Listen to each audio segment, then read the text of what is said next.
നമസ്കാരം, ഞാൻ Mithuna, consultant psychologist at Unna mind and behaviour centre. നമ്മൾ ഇന്ന് സംസാരിക്കാൻ പോകുന്ന വിഷയം പെർസെപ്ഷൻ ഡിസോർഡേഴ്സിനെ കുറിച്ചിട്ടാണ്.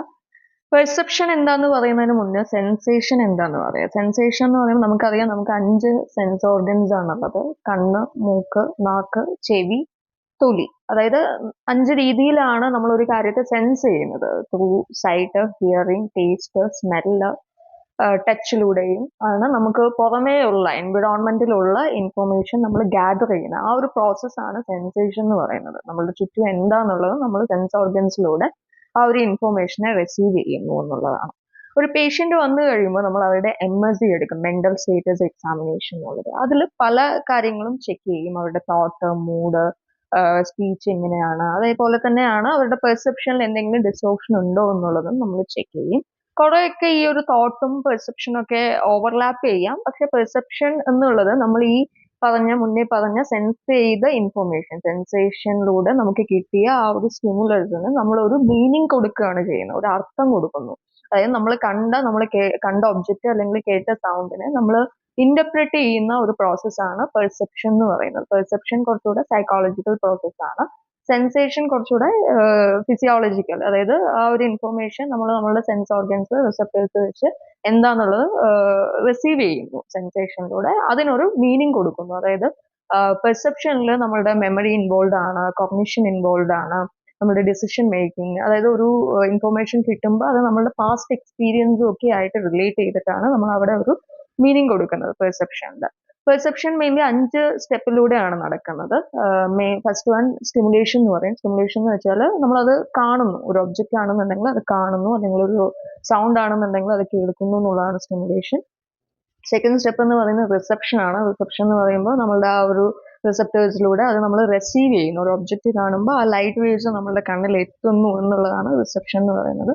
Third is transduction. ട്രാൻസ്ഡക്ഷൻ എന്ന് വെച്ചാൽ ഈ ഒരു സ്റ്റിമുലസ്, ഈ ഒരു സെൻസറി സ്റ്റിമുലൈനെ ന്യൂറൽ ഇമ്പൾസസ് ആയിട്ട് കൺവേർട്ട് ചെയ്യുന്ന ഒരു പ്രോസസ്സാണ്. പിന്നെ ട്രാൻസ്ഡക്ഷൻ ഉണ്ട്, ഇത് ബ്രെയിനിലേക്ക് എത്തുന്നതാണ്.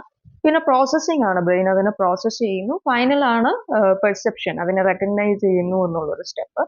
പെർസെപ്ഷൻ ഡിസോർഡേഴ്സിലേക്ക് വരുമ്പോൾ മൊത്തം പെർസെപ്ഷൻ ഡിസോർഡേഴ്സിനെ നമ്മൾ പല കാറ്റഗറീസ് ആയിട്ട് ഡിവൈഡ് ചെയ്യാം.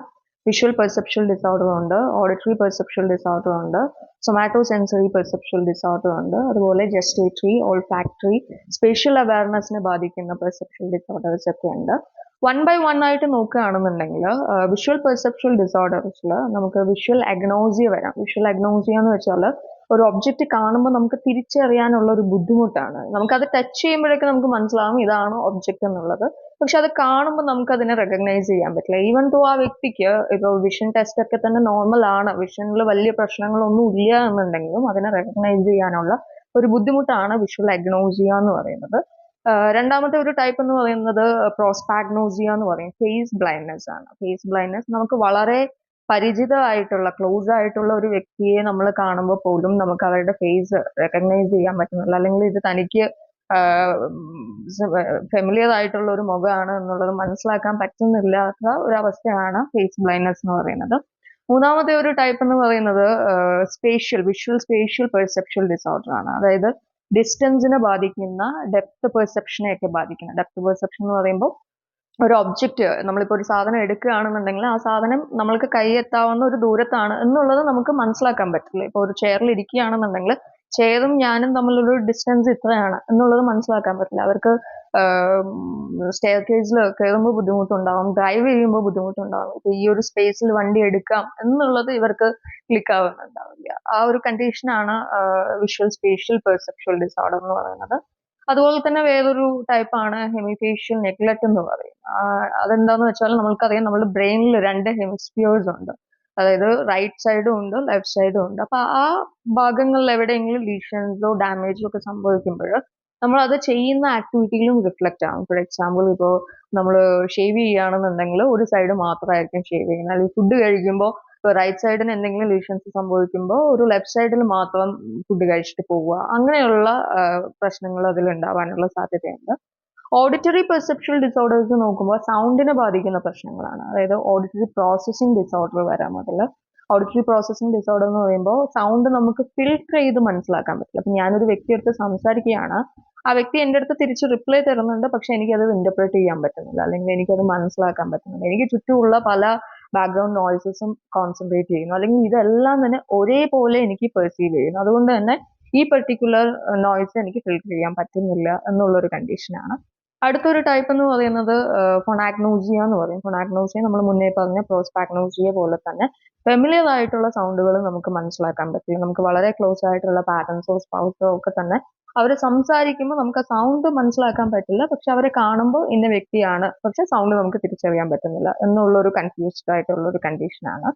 അടുത്ത ഒരു ടൈപ്പ് എന്ന് പറയുന്നത് ഓഡിറ്ററി അഗ്നോസിയ ആണ്. ഓഡിറ്ററി അഗ്നോസിയ എന്ന് പറയുമ്പോൾ സൗണ്ട് നമുക്ക് ക്ലിയർ ആയിരിക്കും, എന്താണ് കേൾക്കുന്നത് എന്നുള്ളത് ക്ലിയർ ആയിരിക്കും, പക്ഷെ ഇതിനെ ഇന്റർപ്രിറ്റ് ചെയ്യാൻ പറ്റും, അല്ലെങ്കിൽ ലൈക്ക് ഇതിനെ കണക്ട് ചെയ്യാൻ പറ്റുന്നില്ല. ഇപ്പോൾ ഫോർ എക്സാമ്പിൾ സൈറന്റെ സൗണ്ട്, ആംബുലൻസിൽ സൈറന്റെ സൗണ്ട് കേൾക്കുമ്പോൾ നമുക്ക് സൗണ്ട് കേൾക്കുന്നുണ്ട്, പക്ഷെ അത് ആംബുലൻസ് ആണ് എന്നുള്ളത് മനസ്സിലാക്കാൻ പറ്റുന്നില്ല എന്നുള്ളൊരവസ്ഥയാണ്. വേറൊരു കണ്ടീഷനുണ്ട്, ഹൈപ്പർ അക്യൂസിസ് എന്ന് പറയും. ഹൈപ്പർ അക്യൂസിസ് എന്ന് വെച്ചാൽ നമുക്ക് നോർമൽ ആയിട്ടുള്ള ഒരു വ്യക്തിക്ക് നോർമൽ ആയിട്ടുള്ള സൗണ്ട് പോലും വളരെ ഡിസ്റ്റർബിംഗ് ആയിട്ട് ഫീൽ ചെയ്യുന്ന ഒരു കണ്ടീഷൻ. ഒരു ക്ലോക്ക് ടിക്ക് ചെയ്യുന്ന സൗണ്ട്, അല്ലെങ്കിൽ ഇപ്പോൾ ബേർഡ്സിന്റെ സൗണ്ട്, അങ്ങനെയുള്ള സൗണ്ടുകൾ പോലും നമുക്ക് വളരെ ഡിസ്റ്റർബിംഗ് ആയിട്ടുള്ള ഒരു കണ്ടീഷനാണ്. വേറൊരു കണ്ടീഷൻ ടിനറ്റസ് എന്ന് പറയും. ടിനറ്റസ് എന്നൊക്കെ പറയുന്നത് നമ്മളുടെ ഇയറിലുള്ള ഫ്ലൂയിഡിന്റെ ഒക്കെ ഒരു ഇംബാലൻസ് കാരണവും സംഭവിക്കാം, പക്ഷെ there are psychological reasons too. അതുകൊണ്ട് ടിനറ്റസ് എന്ന് പറയുമ്പോൾ നോർമലി ഒരു കാം ആയിട്ടുള്ള എൻവിറോൺമെന്റ്, അല്ലെങ്കിൽ ഉറങ്ങുന്ന സമയത്ത് നമുക്ക് ഭയങ്കരമായിട്ടുള്ള ഒരു മർമറിങ് സൗണ്ട് കേൾക്കുക, അല്ലെങ്കിൽ ഒരു റിംഗ് നോയ്സ് കേൾക്കുക. ഇത് ഹാലൂസിനേഷൻ അല്ല, പക്ഷെ അത് ഈ ഒരു പെർസെപ്ഷനിലും ബുദ്ധിമുട്ടുണ്ടാക്കുന്ന ഒരു ടൈപ്പ് ഓഫ് കണ്ടീഷനാണ്. വേറൊരു കാറ്റഗറി എന്ന് പറയുന്നത് സൊമാറ്റോ സെൻസറി പെർസെപ്ച്വൽ ഡിസോർഡർ ആണ്. സൊമാറ്റോ സെൻസറി പെർസെപ്ച്വൽ ഡിസോർഡർ എന്ന് പറയുമ്പോൾ അവിടെ ടാക്ടൈൽ അഗ്നോസിയ വരും. അതായത് നമുക്ക് ടച്ച് ചെയ്യുമ്പോൾ മനസ്സിലാവുന്നില്ല, അതേസമയം നമുക്കൊരു ഒബ്ജക്റ്റ് കാണുമ്പോൾ മനസ്സിലാക്കാൻ പറ്റും. ഒരു ബുക്ക് അല്ലെങ്കിൽ ഒരു ഫോൺ, നമുക്കത് ടച്ച് ചെയ്യുന്ന സമയത്ത് നമുക്കത് മനസ്സിലാക്കാൻ പറ്റുന്നില്ല, ഇതൊരു ബുക്കാണ് അല്ലെങ്കിൽ ഇതൊരു മൊബൈലാണ് എന്നുള്ളത് മനസ്സിലാക്കാൻ പറ്റുന്നില്ല, പക്ഷെ അത് കാണുന്ന സമയത്ത് നമുക്ക് റെക്കഗ്നൈസ് ചെയ്യാൻ പറ്റുന്ന ഒരു കണ്ടീഷനാണ്. വേറൊരു ടൈപ്പ് ഓഫ് കണ്ടീഷൻ എന്ന് പറയുന്നത് ഫാൻറ്റം ലിം സിൻഡ്രോം ആണ്. ഫാൻറ്റം ലിം സിൻഡ്രോം എന്ന് വെച്ചാൽ നമ്മളുടെ ഏതെങ്കിലും ഒരു ഓർഗൻ, ഇപ്പോൾ കൈയോ കാലോ ഏതെങ്കിലും ഒരു ഓർഗൻ ആംപ്യൂട്ടേറ്റഡ് ആണെന്നുണ്ടെങ്കിൽ, എനിക്ക് ഈ ഒരു കൈ ആംപ്യൂട്ടേറ്റഡ് ആണെന്നുണ്ടെങ്കിലും എനിക്ക് ആ കയ്യിൽ നംനെസ് ഫീൽ ചെയ്യാൻ പറ്റും, അല്ലെങ്കിൽ ഒരു എന്തെങ്കിലുമൊക്കെ എനിക്ക് ഇച്ചിങ് ഫീൽ ചെയ്യാൻ പറ്റും.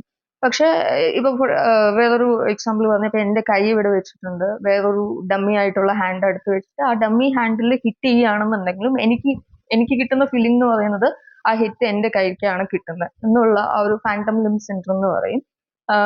ഇത് നമ്മുടെ ബ്രെയിനിലൊക്കെ ഉള്ള മിറർ ന്യൂറോൺസ് കാരണമാണ് സംഭവിക്കുന്നത്. ഇത് ഒരു കൂടുതലായിട്ടുള്ള ഒരു എംപതി, അല്ലെങ്കിൽ ആ മിറർ ന്യൂറോൺസ്, നമ്മൾ മിററിംഗ് ആണ് സംഭവിക്കുന്നത്. അത് എന്റെ കൈയായിട്ട് ഞാൻ പെർസീവ് ചെയ്യുന്നത് കൊണ്ടാണ് എനിക്ക് ആ ഒരു ഫീല് കിട്ടുന്നത് എന്നുള്ള രീതിയിൽ. അടുത്ത ഒരു ഈ സൊമാറ്റോ സെൻസറി പെർസെപ്ച്വൽ ഡിസോർഡറിൽ വരുന്ന ഒരു കണ്ടീഷനാണ് അലോഡൈനിയ എന്ന് പറയും. അലോഡൈനിയ എന്ന് വെച്ചാൽ നോർമൽ ആയിട്ടുള്ള ഒരു സ്റ്റിമുലൈ പോലും, ഒരു നോൺ പെയിൻഫുൾ ആയിട്ടുള്ള ഒരു സ്റ്റിമുലൈ പോലും നമുക്ക് പെയിൻഫുൾ ആയിട്ട് തോന്നുന്ന ഒരു കണ്ടീഷനാണ്. ഫോർ എക്സാമ്പിൾ ഇപ്പോൾ ഒരു സ്മൂത്ത് ആയിട്ടുള്ള ഒരു സർഫസിൽ ടച്ച് ചെയ്യുമ്പോൾ, അല്ലെങ്കിൽ ഇപ്പോൾ ഒരു ടെഡി ബെയറിലൊക്കെ ടച്ച് ചെയ്യുമ്പോൾ പോലും നമുക്കൊരു പെയിൻഫുൾ ഫീലിംഗ് കിട്ടുന്ന ടൈപ്പ് ഓഫ് കണ്ടീഷനാണ് ഈ ഒരു അലോഡൈനിയ എന്ന് പറയുന്നത്.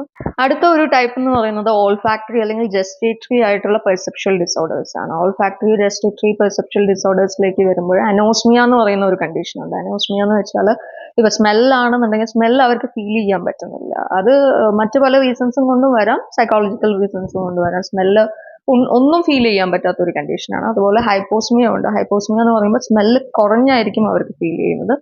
അതേപോലെ തന്നെ അവർക്ക് ഡിസോസ്മിയ വരാം. ഡിസോസ്മിയ എന്ന് പറയുമ്പോൾ ആ സ്മെല്ല് ഡിസ്റ്റോർട്ടഡ് ആയിട്ടായിരിക്കും, അല്ലെങ്കിൽ നമുക്ക് കിട്ടുന്ന നോർമലി എല്ലാവർക്കും കിട്ടുന്ന ഒരു സ്മെല്ലായിരിക്കില്ല അവർക്ക് കിട്ടുന്നത്, വളരെ ഡിഫറെന്റ് ആയിട്ടായിരിക്കും അവർക്ക് ഫീൽ ചെയ്യുന്നത്. അതുപോലെ തന്നെയാണ് അഗ്യൂസിയ എന്ന് പറയും. അഗ്യൂസിയ എന്ന് പറയുമ്പോൾ ടേസ്റ്റ് ഒട്ടും ഫീൽ ചെയ്യുന്നില്ല, കഴിക്കുന്ന ഭക്ഷണത്തിന് ഒന്നും ടേസ്റ്റ് ഇല്ല എന്നുള്ള ഒരു കണ്ടീഷനാണ്.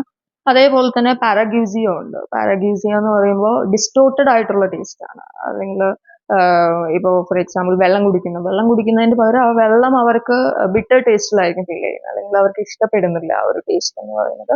അതേപോലെ തന്നെ ഹൈപ്പോഗ്യൂസിയ ഉണ്ട്. അതായത് ഫുൾ ടേസ്റ്റ് കിട്ടുന്നില്ല, കുറച്ച് എന്തോ ഒരു ടേസ്റ്റ്. അതുകൊണ്ട് തന്നെ അവർക്ക് കഴിക്കുന്ന കാര്യത്തിലൊക്കെ, ഭക്ഷണത്തിന്റെ കാര്യത്തിലൊക്കെ ഒരു ഡിഫറെന്റ് ആയിട്ടുള്ള ഒരു ഒപ്പീനിയൻ, മെയിൻലി ഏജ് ആയിട്ടുള്ള സീനിയർ സിറ്റിസൺസിലാണ് ഇത് കൂടുതലായിട്ടും കണ്ടുവരുന്നത്. ആ ഒരു ഏജിങ് കാരണം ഉണ്ടാവാം. ഇതിന്റെ ഇമ്പാക്ട് എന്ന് പറയുന്നതും ഇപ്പൊ ഭക്ഷണം കഴിക്കാതെ വരുമ്പോൾ it leads to malnutrition. അതുപോലെ തന്നെ വളരെ ഇപ്പൊ ചില സിറ്റുവേഷൻസിലൊക്കെ ടോക്സിക് ആയിട്ടുള്ള സ്മെല്ല് പോലും അവർക്ക് റെക്കഗ്നൈസ് ചെയ്യാൻ പറ്റില്ല. ഇപ്പൊ ഗ്യാസ് ലീക്ക് ആവുന്നുണ്ട് എന്നുള്ള കാര്യങ്ങൾ പോലും അവർക്ക് മനസ്സിലാക്കാനുള്ള ഒരു ബുദ്ധിമുട്ട് വരും.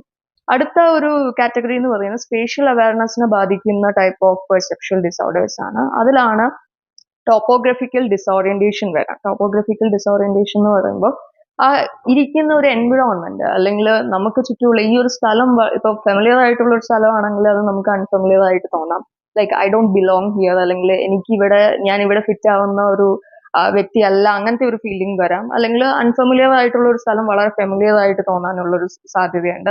കോഗ്നേറ്റീവ് മാപ്പിംഗ് എന്ന് പറയും. കോഗ്നേറ്റീവ് മാപ്പിംഗ് എന്ന് വെച്ചാൽ നമുക്കിപ്പോ ഒരു ഏകദേശ ഐഡിയ ഉണ്ട്. ഇപ്പൊ നമ്മളുടെ വീട്ടിൽ ഇപ്പൊ ഒറ്റയ്ക്കിരിക്കുന്ന ഒരു സമയത്ത് ഇരുട്ടാണെന്നുണ്ടെങ്കിലും ഇപ്പൊ കറന്റ് പോയ ഒരു സമയത്താണെന്നുണ്ടെങ്കിലും നമുക്ക് ഏകദേശം ഒരു ഐഡിയ ഉണ്ട് റൂം എവിടെയാണ്, ഏതൊക്കെ സാധനങ്ങൾ ഏതൊക്കെ പൊസിഷനിൽ എവിടെ എങ്ങനെയൊക്കെ വെച്ചിട്ടുണ്ട് എന്നുള്ളൊരു ഐഡിയ ഉണ്ട്.